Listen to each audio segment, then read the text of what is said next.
Hello, hello, hello. I have been using index cards to make these little sculptures, these little 3D type creations. I've been using marker because all I had was the white index cards we know and love, but I was able to find some colors. They're more pastel colors. There's blue, pink, aqua, and yellow, bright, bright yellow. And I came up with a very special creation, a cat. The head is here, two ears, the feet, the body, and a tail.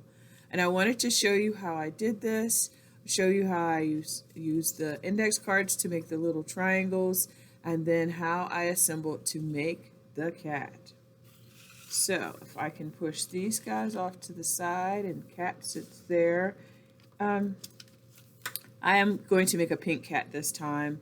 The first thing that you do is take your index cards and fold them in half lengthwise. I have about 10 of them here because I think it takes like 20 or 21 of these to 20 or 21 of these little triangles to make the cat. Now, honestly, I'm not a cat person. I think they're cute, but I just don't like to be around them. But I will keep this one around for a while. All right. I like to be efficient, and by that I mean I don't want to cut all of these in half one by one. So I have made my fold, and I grab a couple more in my hand and line them up together. And then here we go. We're just going to cut on that fold all the way across, and voila. That's just how I roll, y'all. That's how I like to do it. So I'm going to do that again just so I can work more efficiently. You know, it's not a race, and sitting down to make things with your hands and making art is always a process, and sometimes some of the steps will keep you at it for a while. So I'm just making sure I just get on down the road with this process so you can see the end result. Okay, here's the last one. And then that's all I'll need in the way of scissors. Then you'll need some glue. You'll need, I like glue stick because it dries faster than glue does. Glue sometimes takes a while. It just is slower. So I prefer to use glue stick. Okay, here is how we make the triangles. The first thing you're going to do is fold each strip in half and then fold it in half again. And this you'll need to do individually so you can have the crisp folds, and so your triangles, your triangular prism. You know, I keep calling it a triangular prism because it looks like one. This shape that I'm forming, it looks like a triangular prism. It has three sides that are rectangular shape, and then on the ends it's shaped like a triangle, which if it was filled in and had faces, it would be like a triangular prism. A triangular prism has 5 faces. Sure does. It sure does.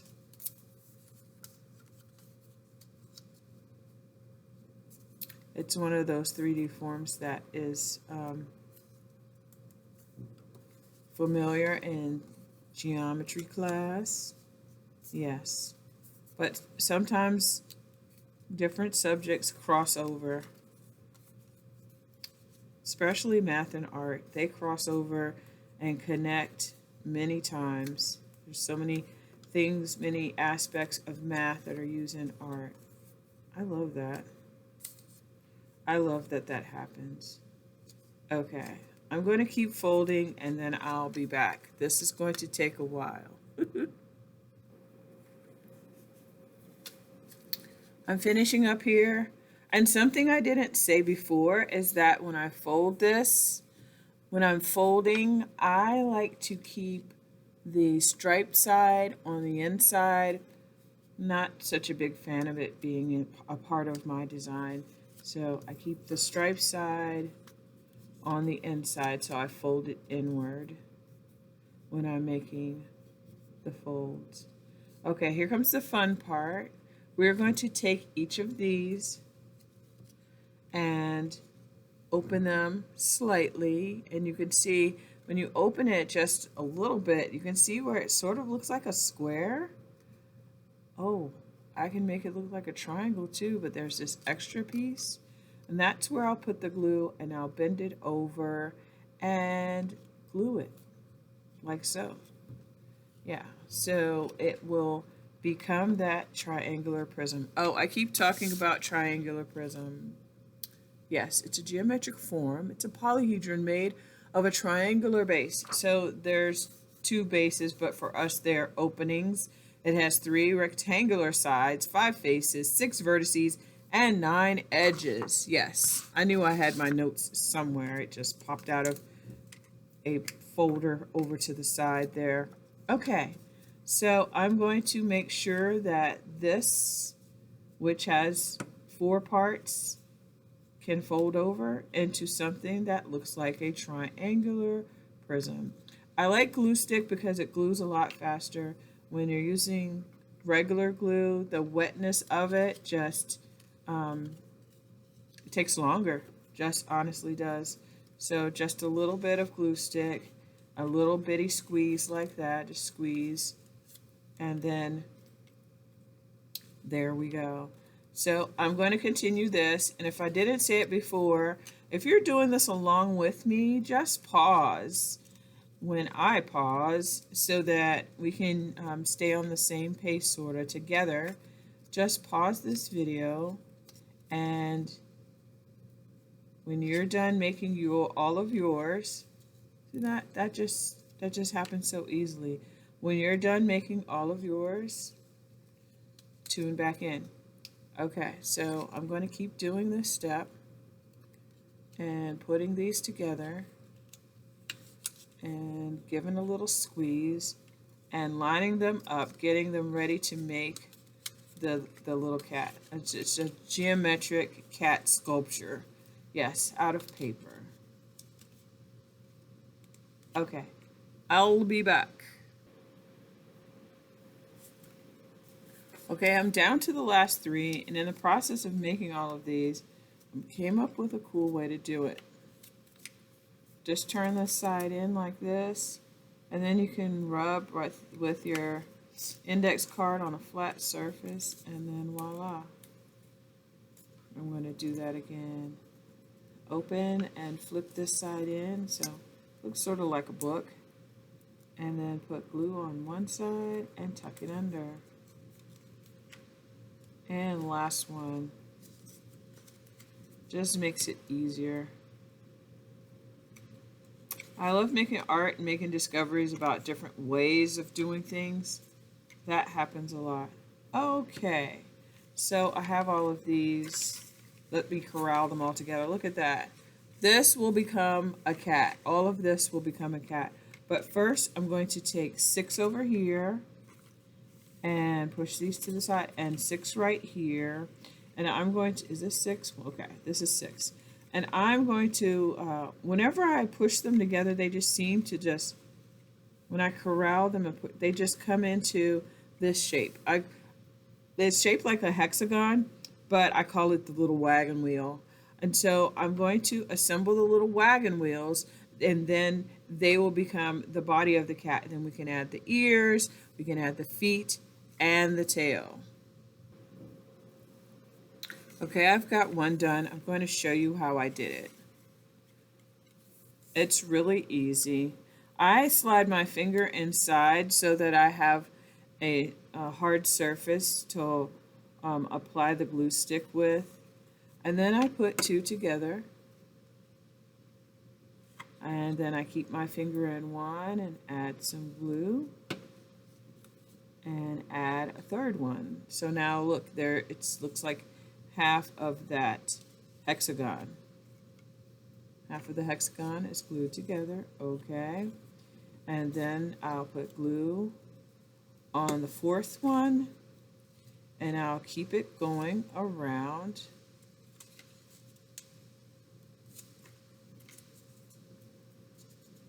A little more glue, add it. I just hold my fingers inside. I just pinch from the sides like that just to get it so that the glue is good. Now this last one needs glue on two sides because it's going to slide in here. Yeah, slide in there, and then I just put my fingers in and give a little squeeze for the glue to set. Okay, so we have the two. I call them wagon wheels, but in terms of geometry, the shape is a hexagon. Okay, now they'll get glued together just like this. Just like this. And there. A little squeeze. Make sure you line them up.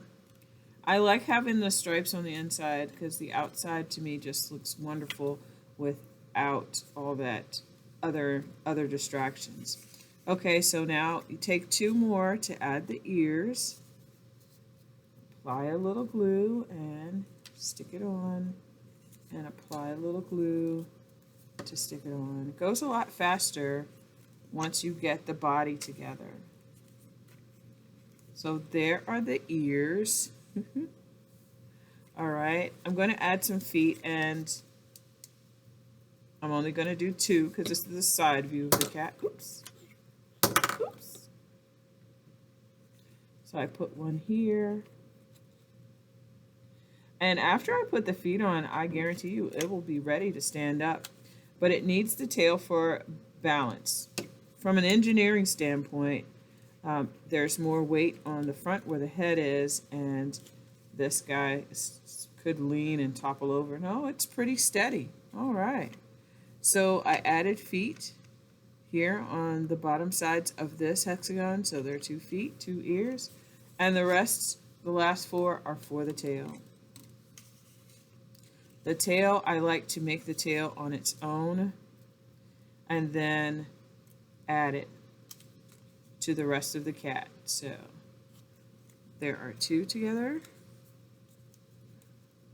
Wait a minute. I think I might need another one. Okay, so that looks like half of a wagon wheel. That looks like half of a hexagon. And I think I need more. 1, 2, 3, 4, 5. I need another card. I'm glad I still have pink in here. Okay, so I was right. It was 21. We took 10 index cards, cut them in half, so that was 20. And now I just need one more triangular prism to finish this off. Okay. All right, you're seeing this step again. Goes faster once you've done it a few times. All right. Phew, that was close. All righty. Let's see. I'm going to add this on. My tail is going to go up and over. Okay. And out like that. Okay.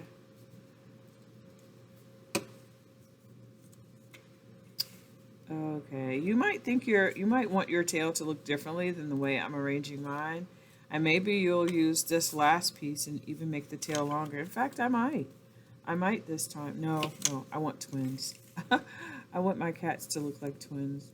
All right, so now I've added the tail. Wow. Oh, let's make them facing each other like this. Dun dun dun dun. 2 cats. The tail of 2 cats. Well, remember that geometric form that we talked about today was triangular prism. It has 3 rectangular sides, but the sides that we can see in our design mostly are the ones that are um, triangular.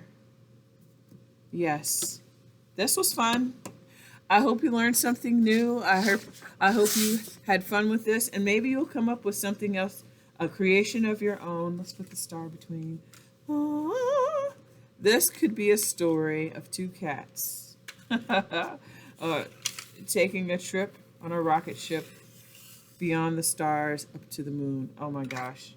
I'm being silly. But yes, this was fun. And making things with our hands is fun. Making things that are more three dimensional is really fun. And even though this cat doesn't have whiskers or eyes, we know it's a cat because of the shapes that we have here. And this was fantastic. I hope you enjoyed it.